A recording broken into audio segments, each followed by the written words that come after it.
Shalom. It's the 15th of Av. Av is just being the 11th month on the normal calendar. So today is, in Israel, or not even in Israel, for Jews all around the world, it's Jewish Valentine's Day. Today is a day of love. It's the holiday of love and rebirth. So following Tisha B'Av, which is the saddest day of the Jewish year, which we just went through, we now come to Tu B'Av, which is the most joyous day. It's referred to as the it's referred to as the most joyous day in Jewish history, second to Yom Kippur. Tu B'Av marks the beginning of the grape harvest. This is when the daughters of Jerusalem would be dressed in all white and they would run out into the vineyards and dance. They would all be dressed in white gowns. They were dancing in the fields, and the young men, or any men actually, that weren't married would go out into the fields and look at the dancing women, and they would go out and they would choose themselves a bride. All the daughters of Jerusalem would actually go out and borrow their white gowns from one another. From the king's daughter to the high priest's daughter, and they would work their way from the highest, borrowing from the lowest. The king's daughters, the high priest's daughters, and them would borrow from the ordinary people. Everyone borrowed a gown. That way everyone was equal, everyone was alike, and no one was embarrassed. So many tragedies struck on Tisha B'Av, but more miracles happened on Tu B'Av. This is also the holiday of the wood offerings.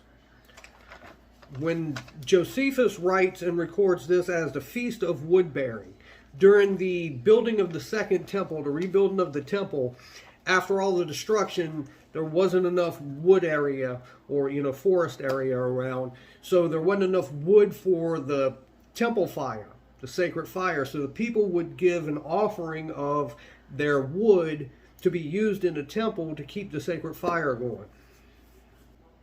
This is the day the people were delivered from the dead. This is known as the day the people were delivered from their graves. This is the day, the last generation of the Israelites who were part of the sin of the spies, which kept them from going into the promised land. God banned them from ever entering into the promised land, and only the younger generation, people 20 and under, would go. This generation wandered and wandered for 40 years, and as every one of them reached the age of 60, they would go out into the desert. They would dig their own hole, their own burial hole, their own grave, and then lay in it and go to sleep. Every year when they reached 60, every year at Tisha B'Av, and they would lay in it, and they would wake up the next morning, or actually they wouldn't wake up the next morning. Come next morning, they would be dead. And this happened for 40 years. Every time you reached this age, you would go out into the desert, you would dig your own grave, you would sleep there in the night, and that'd be the end of you. This generation on Tish B'Av, 40 years later, the last generation, on the 40th year, the remaining 15,000 from the first generation of the spies went to sleep in their graves, only to wake up the next morning. And they thought they may have made a mistake in counting, so they continued to sleep each night in the grave, expecting to wake up dead the next morning. And it was only until Tu B'Av, when they saw the full moon, they realized the plague of death ended.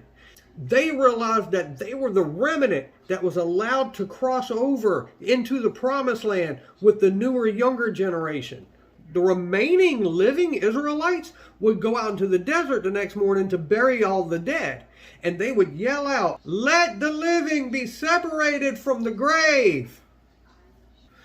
Now, the Talmud records that this is the greatest holiday, second to Yom Kippur. Yom Kippur is the Day of Atonement, the Day of Covering, This is also 40 days before the month of Elul, which is the month the world was created.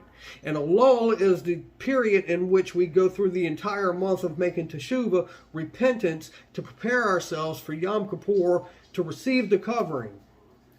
So today is a day of life. It's a day of deliverance from death, and it's the day of love. It's Valentine's Day. And it's tradition that there's more weddings held on today, being it's the day of love.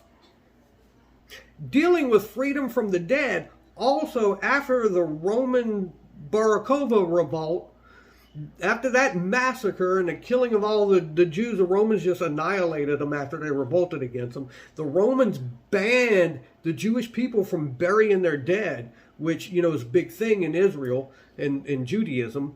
And on this day, they lifted the ban and allowed them to bury their dead. And on that, another miracle happened, because it was 1 year later and the bodies did not decompose. Sitting out in the desert, in the sun, did not decompose. They were fully intact so they could be buried.